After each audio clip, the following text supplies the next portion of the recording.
Hello दोस्तों, welcome to my YouTube channel. आज का हमारा टॉपिक है जनरेशन ऑफ कंप्यूटर सिस्टम, जिसका एक पार्ट हम लोग पहले ही अपलोड कर चुके हैं। जिसने भी मेरा इस वीडियो का पहला पार्ट नहीं देखा है वो ऊपर आई के बटन पे क्लिक करके पहला पार्ट देख सकता है, और नीचे डिस्क्रिप्शन बॉक्स में भी मैंने लिंक दे रखा है। तो वीडियो स्टार्ट करने से पहले जो लोग नए हैं वो चैनल को सब्सक्राइब कर लें, लाइक कर दें, शेयर कर दें, कमेंट कर दें। चलिए वीडियो शुरू करते हैं। हमारे जानते हैं थर्ड जनरेशन के बारे में। थर्ड जनरेशन को हमारी 1965 में रिप्रेजेंट करा गया था। उसके बाद वो कब से कब तक रही, तो वो हमारी 1965 से 1971 के आसपास तक के रही। इस कंप्यूटर में जो हमारी थर्ड जनरेशन थी, इसमें बदलाव क्या क्या हुए, तो इसमें जो बेसिक बदलाव हुए वो सबसे पहला हमें ट्रांजिस्टर का जो हमारा पहले सेकंड जनरेशन में यूज़ हो रहा था उस टेक्नोलॉजी को रिप्लेस कर दिया गया। जो न्यू टेक्नोलॉजी आई वो किसके बेस पे आई, क्या लाया गया ट्रांजिस्टर को रिप्लेस करके, तो आया हमारा इंटीग्रेटेड सर्किट। इंटीग्रेटेड, अब हम लोग से सोचेंगे what is integrated circuit. Integrated circuit has a collection of transistors, resistors and capacitor. इन सब से मिलकर इंटीग्रेटेड सर्किट बनाया गया था। इसको बनाया किसने था इंटीग्रेटेड सर्किट को, तो इंटीग्रेटेड सर्किट को जैक किल्बी ने बनाया था। अब ये जैक किल्बी थे कौन? जैक किल्बी एक अमेरिकन इलेक्ट्रिशियन इंजीनियर थे जिन्होंने इंटीग्रेटेड सर्किट बनाया था। इनका full name Jack Saint Clair Kilby था। ये एक अमेरिकन इलेक्ट्रिशियन इंजीनियर थे, जो कि मैंने अभी पहले बताया। अब तो ये हो गई बात किसने कब तक बनाया था। ये तो हमारे थर्ड जनरेशन के बारे में बेसिक हमने जान लिया। अब इसमें क्या क्या डेवलपमेंट आया था। जो थर्ड जनरेशन में डेवलपमेंट आया वो स्मॉलर इन साइज़। सबसे पहला डेवलपमेंट कि उसका साइज स्मॉल हो गया, रिलायबिलिटी बढ़ गई, एफिशिएंट हो गया काफ़ी पहले के मुकाबले, रिमोट प्रोसेसिंग आ गया, टाइम शेयरिंग आ गया, मल्टी प्रोग्रामिंग आ गया। अब व्हाट इज़ मल्टी प्रोग्रामिंग? एक साथ हम दो प्रोग्राम पे काम कर सकते हैं। जैसे आज हम लोग कई प्रोग्राम पे काम कर सकते हैं, वैसे ही वो थर्ड जनरेशन से ही स्टार्ट हुआ था। ऑपरेटिंग सिस्टम का यूज़ होने लगा। ऑपरेटिंग सिस्टम जस्ट लाइक जो हमारा सिस्टम सॉफ्टवेयर कहलाता है, ऑपरेटिंग सिस्टम हमारा, इसका यूज़ होने लगा। हाई लेवल प्रोग्रामिंग लैंग्वेज का यूज़ होने लगा, जैसे कि for example Fortran second, COBOL, pascal, basic, ALGOL, ये सब हमारी प्रोग्रामिंग लैंग्वेज रही है इसमें जो यूज़ हुई है इस थर्ड जनरेशन में। इसके कुछ एग्जाम्पल्स भी हैं। इसके कुछ एग्जाम्पल जैसे कि कुछ मॉडल्स कह लो, समझ लीजिए जो इस जनरेशन के कुछ मॉडल्स हैं, जैसे कि IBM 360 सीरीज़, ये एक इसका बेसिक सबसे पहला मॉडल था थर्ड जनरेशन का। हनीवेल 6000 सीरीज़, ये एक इसका मॉडल रहा। PDP पर्सनल डेटा प्रोसेस रहा। IBM 370, TDC 316, ये सब इसके कुछ थर्ड जनरेशन के मॉडल रहे हैं। तो ये तो बात हो गई इसके मॉडल्स के बारे में, जनरेशन के बारे में। अब इसकी कुछ कैरेक्टरिस्टिक थी इस जनरेशन की। तो सबसे पहले कंपेयर करें प्रीवियस जनरेशन से, तो जो थर्ड जनरेशन के कंप्यूटर थे वो काफ़ी रिलायबल थे, फास्ट थे, एफिशिएंट थे, लेस एक्सपेंसिव थे एंड स्मॉलर इन साइज थे। स्मॉलर इन साइज एक बेसिक एडवांटेज था, ताकि हम भी एक जगह से दूसरी जगह ले जाएं, पोर्टेबल था। ठीक है। In third generation computer high level programming language were use such as BASIC, Pascal, ALGOL 68, COBOL, FORTRAN. ठीक है, ये सब इसमें यूज़ हुआ था। इसमें पंच कार्ड को रिप्लेस करके क्या आ गया, माउस, कीबोर्ड, ये सब आने लगे। ठीक है, इंडिविजुअल ट्रांजिस्टर को रिप्लेस करके इंटीग्रेटेड सर्किट की टेक्नोलॉजी आ गई थी। इस ज़्यादा स्टोरेज की कैपेसिटी बढ़ा दी गई थी इस जनरेशन में। तो ये तो हमारी हो गई कैरेक्टरिस्टिक के बारे में हमने जान लिया। तो अब कैरेक्टरिस्टिक के बारे में जान लिया, तो अब हम इसके एडवांटेज के बारे में भी जान लेते हैं और डिसएडवांटेज के बारे में भी जान लेते हैं। तो कंप्यूटर का सबसे पहला जो एडवांटेज है वो रिक्वायर्ड लेस स्पेस। जो फर्स्ट जनरेशन का हमारा कंप्यूटर था वो काफ़ी ज़्यादा एक बेसमेंट में रखा जाता था, इसमें स्पेस का कम हो गया। इंटीग्रेटेड सर्किट आ गया, ये हमारा सबसे बेसिक एडवांटेज है, क्योंकि सेकेंड जनरेशन के कंपेयर करें तो हमारे जो है ट्रांजिस्टर लगते थे, इंडिविजुअल ट्रांजिस्टर का यूज़ हो रहा था। बट थर्ड जनरेशन में हमारे इंडिविजुअल ट्रांजिस्टर को रिप्लेस करके इंटीग्रेटेड सर्किट आ गए, है ना। तो ये सबसे बड़ी चीज़ ये एक एडवांटेज और है, less heat required, less energy during operations. तो जैसे कि हमारे सेकंड जनरेशन या फिर फर्स्ट जनरेशन की कंपेयर करें तो हम लोग की एनर्जी भी कम यूज़ हो रही थी, क्योंकि पावर कम यूज़ कर रहा था और हीट भी कम प्रोड्यूस कर रहा था। ठीक है, जब हम लोग कोई भी प्रोसेस कर रहे थे।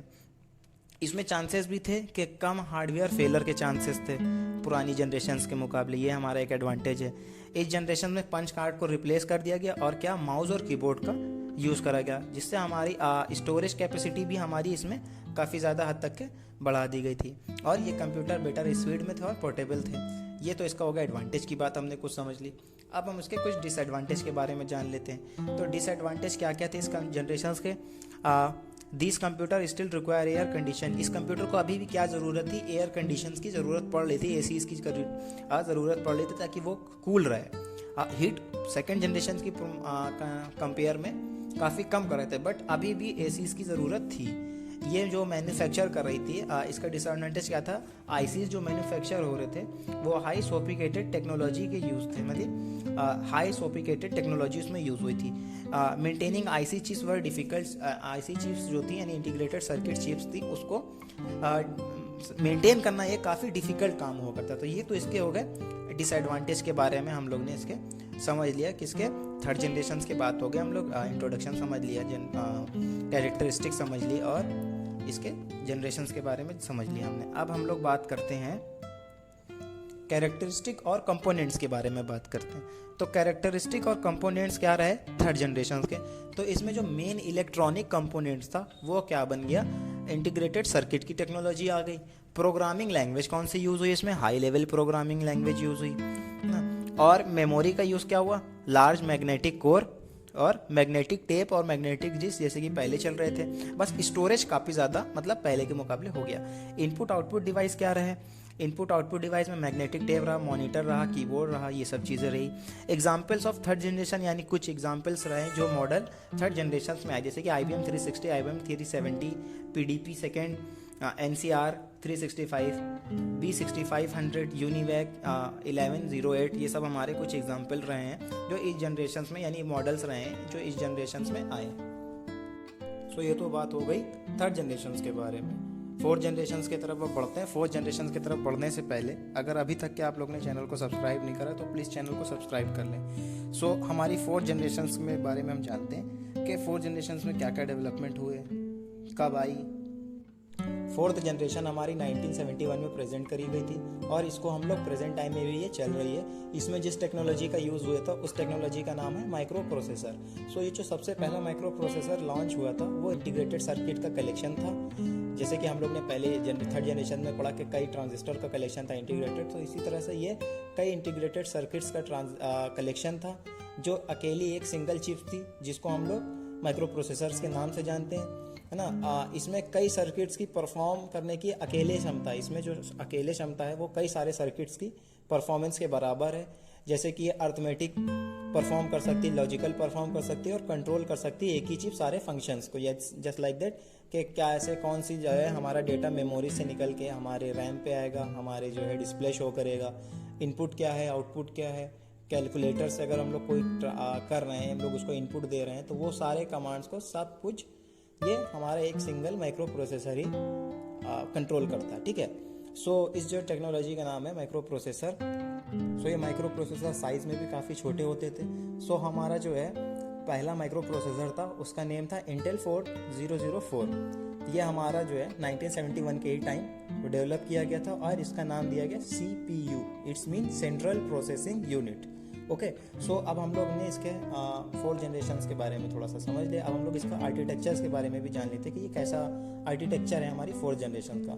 तो फोर्थ जनरेशन कंप्यूटर जो हमारे थे वो 5 सेपरेट यूनिट में डिवाइड थे, जैसे कि एक input, arithmetic, logic, memory unit और आउटपुट और कंट्रोल यूनिट्स, ठीक है। सो सिंपल हमारे ये कीबोर्ड हो गया, माउस हो गया, ये सब हमारे इनपुट यूनिट में आ जाते हैं। उसके बाद हमारी जो नेक्स्ट यूनिट है वो अर्थमेटिक एंड लॉजिकल यूनिट है। So what is the performance of arithmetic and logical unit. तो अर्थमेटिक लॉजिकल यूनिट जो परफॉर्म्स करती है वो हमारा basically just like that calculations, performance और जो भी लॉजिकल क्वेश्चंस होते हैं ये सब हमारे किसके थ्रू, माइक्रो प्रोसेसर्स के हेल्प से अर्थमेटिक और लॉजिकल यूनिट में जाता है। उसके बाद हम लोग मेमोरी यूनिट की बात कर लेते हैं। So what is the work of memory unit. Memory unit में बेसिकली हमारा डेटा सेफ होता है, वहाँ से लिया जाता है। मेमोरी हमारी 2 तरह की होती है, रैम रोम, इंटरनल और एक्सटर्नल। ये हमारा जो टाइप होता है, इंटरनल में हमारे रैम रोम आ जाते हैं, एक्सटर्नल में हमारी हार्ड डिस्क आ जाती है ना, ये सब चीज़ें आ जाती हैं। सो हमारा जो है मेमोरी यूनिट का यही काम होता है कि अपने डेटा को एक जगह से दूसरी जगह पहुंचाना।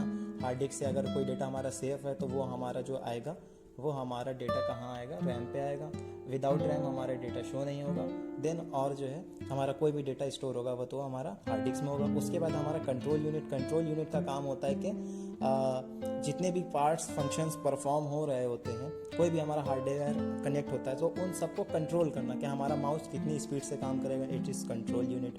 हमारा जो है कीबोर्ड कनेक्ट हो रहा है कि नहीं हो रहा है, कनेक्ट हो रहा है तो सारे बटन काम कर रहे हैं कि नहीं कर रहे हैं, से कंट्रोल यूनिट के पास जाता है। सो ये सब हमारा टच सेंसिटिविटी, ये सब हमारा कंट्रोल यूनिट के पास जाता है। और देन हमारा आता है आउटपुट यूनिट। आउटपुट यूनिट में हमारा जो भी हम लोग डेटा देते हैं उसका जो रिजल्ट रिप्रेजेंट होता है वो हमारा आउटपुट यूनिट में शो हो जाता है। तो ये तो हमारी बात हो गई आर्किटेक्चर के बारे में। अब हम लोग समझते हैं कि हमारी जो 4th जनरेशन है उसके कुछ फीचर्स के बारे में समझ लेते हैं बेसिकली, जो अभी हम लोग यूज़ कर रहे हैं। तो इसके 4th जनरेशन के जो फीचर्स हैं, जैसे VLSI यानी very large scale of integrated circuit use किए गए जो हमारे माइक्रो प्रोसेसर बेस्ड सिस्टम है, ठीक है। उसके बाद इन generation micro computer became the most affordable in this time. जो हमारी फीचर्स है वो हम लोग अफोर्डेबल हैं, प्राइस उसके जो भी प्राइस होते हैं हमारे just like that 30,000, 40,000, 50,000। So all and all कोई ना कोई हम स्टूडेंट्स के पास इस ऑफिसेज में कंप्यूटर सिंपली हम लोग अफोर्डेबल कर सकते हैं और पोर्टेबल होते हैं हमारे, है ना। इसमें जो क्वांटिटी है मेमोरी की वो भी काफ़ी बढ़ा दी गई है, स्टोरेज डिवाइस अलग से आने लगे हैं ताकि हमारी मेमोरी को बढ़ा सके। तो ये सब हमारे 4th जनरेशन के क्या है, 4th जनरेशन के हमारे फीचर। सो फ्रेंड्स, फीचर्स जानने के बाद अब इस वीडियो को हम लोग यहीं पे एंड करते हैं। मिलते हैं नेक्स्ट वीडियो के साथ। वीडियो अच्छी लगी हो तो चैनल को सब्सक्राइब कर लो, वीडियो को लाइक शेयर कमेंट कर दो। Okay, all the best, bye.